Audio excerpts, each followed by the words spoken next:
The next step will be to smooth the ends of the frets.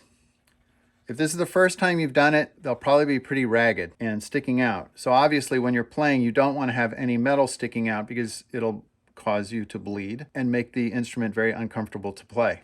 So this is not a specialty tool, it's just a regular file from the hardware store, but it is a fine file. When I work on the frets, I'm going to be paying attention to a couple of things. I want to make sure that no metal is sticking out on the side here, and I can feel a little bit of that tang sticking out right there on the edge. And I also want to make sure that the ends of the crown are rounded down, because right now they definitely are very sharp. The other thing I need to be aware of is that while I'm filing, I don't want to twist the file side to side because that will grind into the fretboard wood, and that doesn't look good. You will never be able to get rid of those grinds in the wood. So I'm going to be very careful to go straight down and not twist the file. When you're using the file, notice that I'm holding it by the end of the file and only pulling it down. I'm never going back and forth, up and down. If you go back and forth next to the fret, you're likely to pop one of the frets out. So only go in a downward motion. For the crown, I'm going to do a couple of things with the file. I'm going to come in at a low angle, a medium angle, and a high angle. And that's going to give it a nice rounded edge.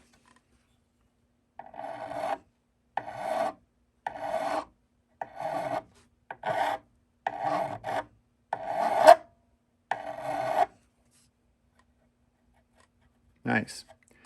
And for this tang part that's sticking out, I'm going to go vertically. I want to make sure that my fretboard is even actually hanging off the end of my work table, so I can go straight down with the file.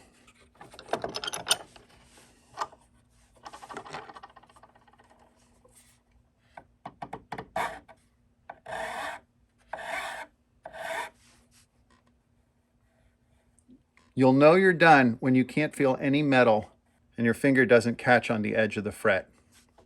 This is really repetitive work, but after just a few frets, you'll get the hang of it and it'll go quickly.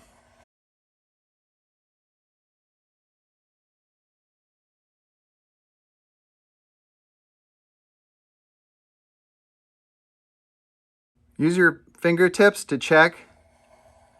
They won't lie, and that's what's going to be touching the fretboard anyway. So make sure you do a good job now so you don't hurt yourself later. This one's sticking out a little bit.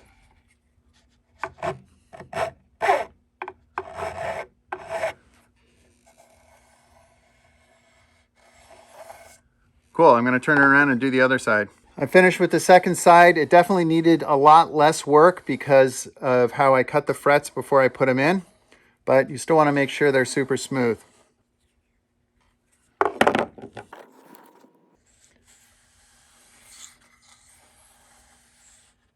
The ukulele frets are on and we're ready to move on to shaping the neck.